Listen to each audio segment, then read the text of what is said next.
هذا ديجان كينو قابل سنة أي هول في عن بريها وضان هذا لو واحد مدائن وكبه حد وين هاي دبات الديجان كي تاجني مد لقوا إيجي كرو هي هذا سكلية أي أبا هانت هاي قرمة جود أو أي إنه كقريب كله قول أهان وأن صوت شيء يا سيارة هاي إنه قريب كله لكن حالة تاجني محيطها حالة تاجني وحيطها أن dadku ku baraarugsaneen ahna time bomb in hoos yaala waxa weeye oo ugu horeeya qashinka waliba ah noocyada khatarta ah waa bacda oo iminka shaqo badan ay ka qabteen dawladda hoose iyo wasaaradda deegaanka iyo amarro badan ka soo rogeen amaradaasi dhaqaaqeen laakiin wali aan si buuxda u hawlgelin bacda de isaga warrami mayno dhibaatada leedahay maxaa kaloo jira oo aan dadku aanu dhaadin ahna khataraha ugu waaweyn ee agteena iminka yaalla waxa weeye qalabka gaadiidka iyo telefoonada duuga ah hadda bal u fiirsada container dhan baa laynagu soo caawiyay anigu waxaan ka qayb galay container baa laynagu soo caawiyay qalab caafimaad waxa la socday kombiyuutarro cusbitaal la yiri qolyahan diyaasbaraha baa de xarfaan isaga keendiga cusbitaal la yiri waxa laga soo wuxuu ku yaala Yurub ma xusuusinay Finland iyo Norway yahay Yurub teerar buu ahaa alaabtii iska finishay ayuu NGO soo siiyay sariiraha iyo kuraasta riyaanada lagu riixay malaha ma yahayn 30-40% inta ka caafimaad qabta alaabtii qashinkii Yurub iska habeen kari Yurub gabigeeda imka qashin baa haysta mushkilada ugu waaweyn ee ka fikirtaa waa qashinkii waxaad moodaan inay xal u heshay waxa lagu caawiyaa Afrika sariiraha qalabka inta badan waxay ahaayeen alaab xaalad ka baxa ilaah xadkaasay gaadhay ilaa mucaawamadii inay noqoto qashin idinka warrami maayo gaadiidka dhulkeena maraya tirada uu leeyahay iyo sidoo u soo badanayo iyo xaaladiisu siday tahay maalin walba iskaraab isagoo ah oo dhibaataysan ayuu meel walba tuulan gaadiidka dhibaataysan mashkad duuga mashkad kale leeyahay waxa weeye wuxuu ka qayb qaataa pollution-ka hawada oo gaariga naaftada ah ee gaboobay qiiqa uu tuuraya imka Hargeysa iyo magaalooyinka waaweyn markaad ka baxdo ee aad u baxdo meel miyi ah ama dhulka ka fog magaalada waa dareemaysaa hawadu inay isbedeshay hawada neefsanaysa waxaynu neefsanaynaa waa hawo salowday oo ay sareeyeen gaadiid duug ah arinta kale ka sii daran waxa weeye telefoonada bal suuqa dhexe taga jooyada lagu sidaa telefoonno xaaladda ka baxay oo qaar kuwii hore anteenka yari ka taagnaayeen oo $5 iyo $7 la siinayo oo dadkii laga iibinayo bal gala iminka dawladda waxa kala qorsanay bal internetka gala oo eega telefoonada gabgabay iyo dhibaatada ay ku hayaan iyo adduunku hawsha halku ka taagan yahay shirkado dhan iyo hay'ado dhan baa loo sameeyo ka hadlaya ama qaabkii loo aasi lahaa ama qaabkii loo dib loogu isticmaali lahaa telefoonadii waxa la isla gartay inay sun badan leeyihiin kuwii ugu jooyado iyagoo ku jira sidii ku dheerka ah oo jooyado ku jira keenaa dalkii والله بيتريده ما دوفي صار أنا وانيجي مر سيدي سنوات بانكاها قدومية قديدة ديجانك يعني وحيالي يعني experience كي تذكر لكل مي يقولك أنا مريني وحيالي أقدر هاي أنا وصلكم بيتريده أقول تيار بيتري وسيدي سبوا واسن مركو كدافع نقول مركو قش النقول واسن baytariyadii ugu tayada daraa ee dunidu iska mamnuucday ayaa laynoo keenaa baytarigaasi qofka markuu ku rito ama de shaygii uu ku isticmaalaya mariiriyo ha ahaado ama shay kale ha wuxuu u shaqaynayaa dhowr casho kadib waa la tuuraya intaas oo kun oo baytari baa maalin walba soo gelaysa qashinka arrimahaasi haddaba maxay u baahan yihiin kuwa iyo kuwa fara badan oo kale maadaama rag fara badan iga dambeeyaan dee inaan dooda sii dheereeyaan diidaya laakiin taa qashinkaa iyo qashinno fara badan oo kale oo dalka maanta haystaa maxay u baahan yihiin waxay u baahan yihiin go'aamo aynaan ku eegan karin wasaaradaha iyo hay-adaha keliya ee laakiin xeerar ahaan halkan inooga baxa oo toos ah khasab ma aha xeerku inuu noqdo buug dhan oo laynoo keeno waynu go'aamin karnaa 3 page 4 page oo aynu waxyaalaha qaarkood ku kontroolayno waxay u baahan tahay inaynu xeerar u samayno gaar ah mar labaadka waa tala soo jeedinteeda waxay u baahan tahay in aynu arrinta miisaaniyadda ee 2019 miisaaniyad kasta waxbaa looga dhigaa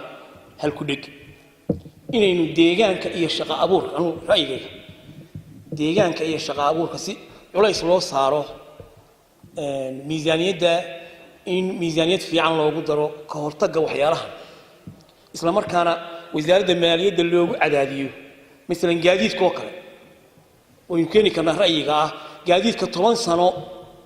modelkiisu ka horeeyo way wada aragtay wadooyinkii way nagu yeerihiin gaadiidku way nagu batay kharash badan bay naga baxa haddana xaggan kalena wuxuu ka qayb qaatay salowgii hawada iyo deegaanka inaynu soo jeedino gaadiidka qaarkii misla kuwa 10 sano modelkooda ka horeeyo iminka waxaynu ku jirnaa 2018 مثلا 2008 gaadiidka ka horeeyo inaan dalka la keeni karin si sarowgii hawadan loo ilaaliyo qashinkii uu noqonayna laba ilaaliyo waxaynu isla qaadan karnaa in baytariyada tayadoodu noocaas tahay dalka aan la keeni karin waxaynu isla qaadan karnaa in aan la soo dejin karin mucaawamana loo ولما مشكلة كده تاني واحد ممكن معاون لو وصل بحي قشن كاه عشر ضعف فلو سنة إن أن وحيالها النوع عاصل لو قلت كنترول ذي كده قول له تشوتشيو مركو هنا أي نقول كده من لو أنتي ديجانك هالكاسن كده بحي وحنقول لي حالة السياسة منسوكو بيا قضبو أنا جاي حقي إنه أنا ra'yigayga aan ku cabirayo oo baan ka hadlayaa toore waxa weeye wadahadalkii u socday Somaliland iyo Khaatumo maadaama aan ahay wakiil deegaanada ka tirsan waxa ay muuqato wadahadalkaasi inuu deadlock inuu istaagidiisuna اعتراف بين ولادنا اعتراف بين ولادنا وحين كل ولادنا إننا نضلنا هاي أدونك مركو ده إن قيمين وحلا قيمين يا institutions كين يو سيدا نقول سنة إن قال جده إني هدينا الهشي سهين اعتراف إيمانية نينو ناه كهمين اعتراف إيمان ماي اعتراف وحكو حرية هاي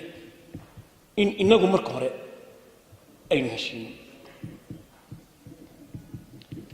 وهذا وجيدين بروفيسور علي خليفة كلاي أو حبناها أقول ميزان كوين سياسيين كسوماليلاند يقولك الصومالي ده بقى وحوسوا قمت ذي إن هشيس من المرأة ولا قالوا سوماليلاند هشيس كي ولا قال قضب ديوان هو بقى قارنا وحفليي حكومة دي كوريسي قريب كلنا وحفليي ونقوم هذا علينا مدحويني مصبيحي لكن واحد من قضبضي dadku bay isku fahmi lahaa ee lagu heshiin lahaa ee siyaasiga ah koow waxa ka ah furitaanka dastuurka haddaan dastuurka la furin khaatumana iyo gobollada deegaanadaasina Somaliland la heshiin maayaan annaguna way adkaanaysaa inaanu golayaasha sii fadhino lama sii fadhii karo haddaan dastuurka la furin oo siyaasiyiin loo heshiin oo aan wax la wada yeelan markhaati beenaale dambe kama samayn karno ma la igu raac waxay u baahan tahay raalina halayga ahaado waxay u baahan tahay bal مثلا waxaad eegtaan iminka yani halka markaad ka timaado khaatumada bal saami qaybsigii oo kaliya saami qaybsigii cidda ka dudaysa ee diidan ee marba kala riixaysa in siyaasiyiin bay noo isognayn waa beesha dhexe beelihii darafyadu arrinta ugu culus hadda imika taagan markaad ka timaadaba sidee wax u wada yeelan doon imika haddii la yidhaahdo Soomaaliya waynu kala baxnay oo la helo ictiraaf ma idinla tahay inaanu raali ku noqonayno in dalka lagu ictiraafo iyadoo hadeerba aynaan heshiis ahayn hadeerba iyadoo saamigii iyo wada qaybsigii uu liito tan oo ictiraaf hesho balka war qodobka markaa meesha yaala waxa weeye takaleesi dilaysa waxa weeye imika waxa la yidhi saamiga la qaybsado saddex nin oo beesha dhexe ah gudoomiyayal ka ah saddex xisbi samaystay saddexdii baa la weydiin shiraynaa halkaas soo fadhiya ma macquul ba meel aanan waxba ku lahayn anigu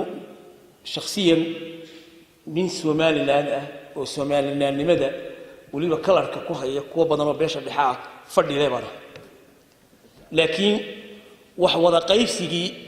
iyo wakiilnimadii aan dadka kaga ahaa ma sii wadi karo waxaan idin sheegayaa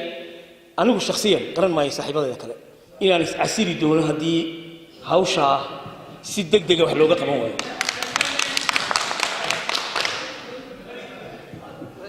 taa halkaas ka baxay gudoomiye xisbiyada ku saabsan xisbiyada inkastoo qaarida caayileyeen oo yiraahdeen odaygu saddex xisbiba uu soo maray labada oday horta waxba kama sheegi karo midna gudoomiyihii golahaygu ahaa oo hadeer dooni maayo halka inaan wixii aan oran lahaa waxaan doonayaa dhagtaysa inaan u saaro midna wuxuu ahaa gudoomiyihii xisbiga oo cid aan ka soo baxay yaan loo qaadan kelmadaha aan oranayo inaan iyaga ku weerarayo laba oday oo karaamo iga mudan oo labadaba aan qadarinayo sida aan u qadarinayo madaxweynaha aan u qadarinayo laakiin maalmahan qaabka ay u hadlayeen iyaga iyo xubno kale oo xisbiyadii mucaaradka ah ma jeclaysan dalku wuxuu u baahan yahay si qunyar in loo wado wixii khilaaf ay yimaada Cabdulqaadir Jilde waan uga mahad celinayaa si fiican buu u dhigay waxaan u baahanahay in aynu wada tashi iyo wada hadal ku socono laakiin mid meesha taala hadda arinta u fiirsada waxa laga qaylinayaa madaxweynihii labadii xisbi muu dhageysan madaxweynaha maxaa looga baahnaa marka hore wayna isweydiinaa bal nimankan qaylinaya madaxweynaha maxay uga baahnaayeen kow madaxweynaha waxaa looga baahnaa waa arrimii doorashooyinka hadda waxa la isku haystaan kow waxaa looga baahnaa in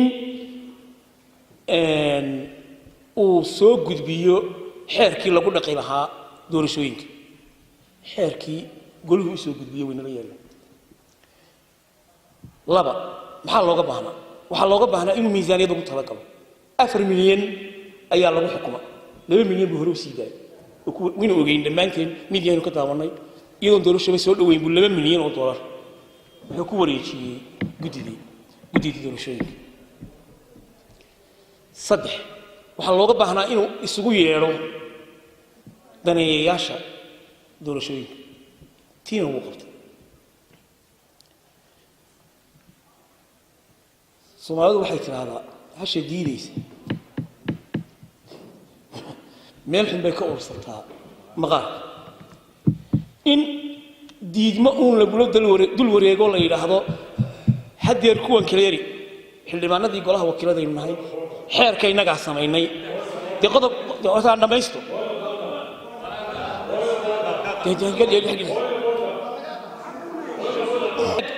marka isagoo madaxweynihii ka soo baxay ta ku saabsan komishinka kala diristooda xildhibaanaynu nahay xeerka innagaa samaynay dadkii xeerka ilaalin lahaa ee dastuurka ilaalin lahaa waa innaga dastuuriyan xeerka qaabka loo soo eedaynayo komishinku xeerkay ku caddahay madaxweynuhu intuu iska soo fadhiisto warqad iskama qori karo iyaduna halkaasay taallaa waayo xisbiyadii waa u tageen waxay aadeen sagaal ka dhig ma isagaas ma muusaa ku dhici karo sagaal ka dhigi karaa anigu iyo xildhibaanadu aanay golaha wakiiladu aanay ansixin oo xeerkii wax laga bedelin muuse xaguu ka keeni karo madaxweynuhu maba keeni karo sharcina maaha weliba aan mid idinku daro anigu waan qabaa sagaal in laga dhigo laakiin sagaal sidii looga dhigi lahaa dee faysal iyo cirro intay hor fadhiistaan sagaal ka dhig yidhaahdo sidii halowdii berigii lagu hadli jiray 65 ka dhig 65 ka dhig laga dhigi maaye waxa weeye xeer bay u baahan tahay soo qodob ma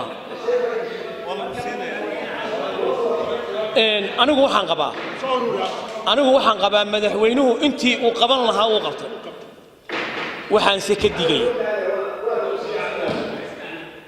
waxaanse ka digayaa kow hadalladu hadday gaadhaan qaab looga hadlo fadqalalo iyo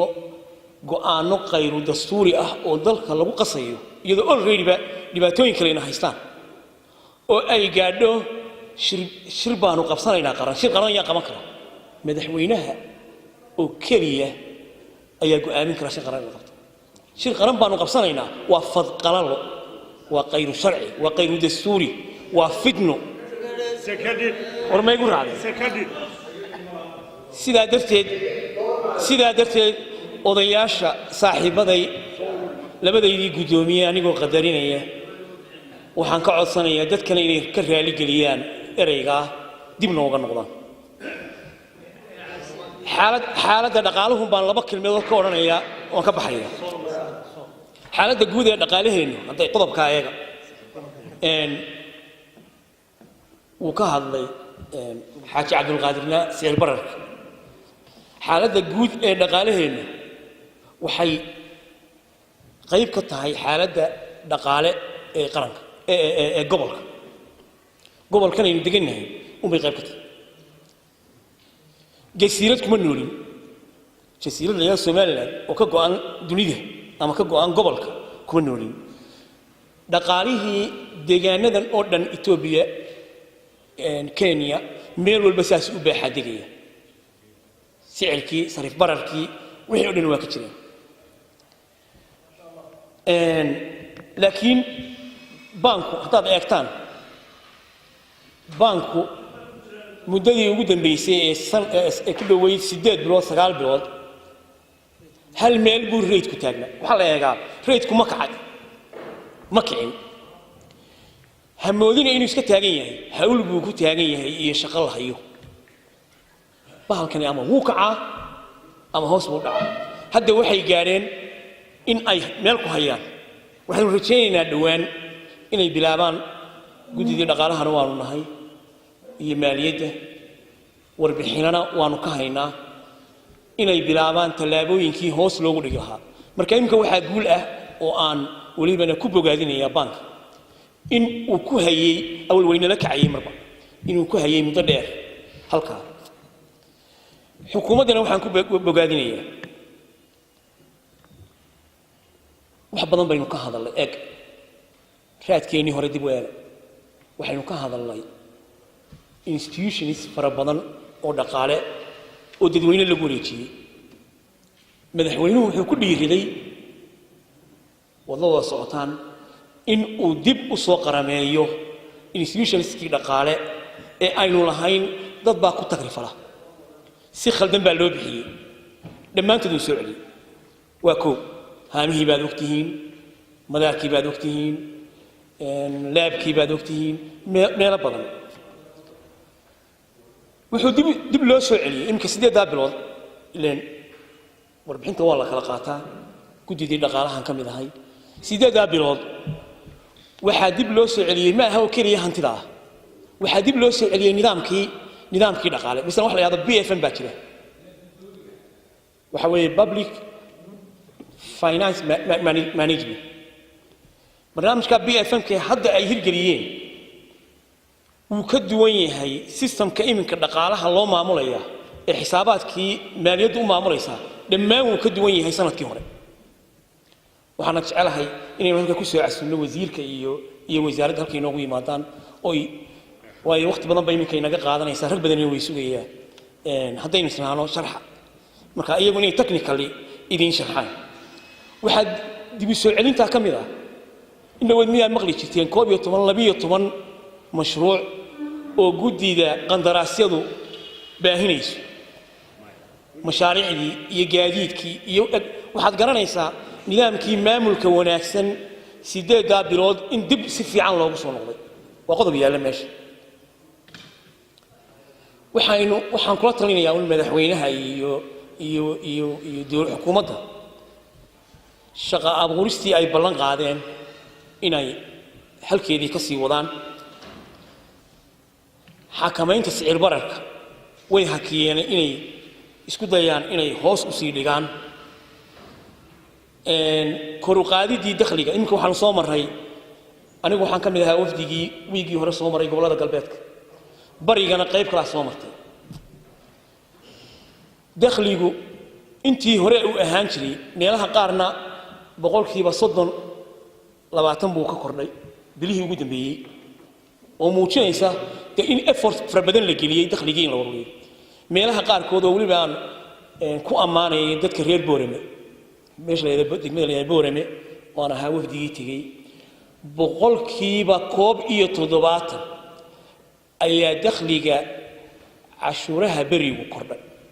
shacabka loo garaaco كده مسؤولنا صعب دقمنا بورمي وزير كان مرة قدومي سفري عم باردكم هذا علني دقيسي قاعد دقيستين وانا لما يستيها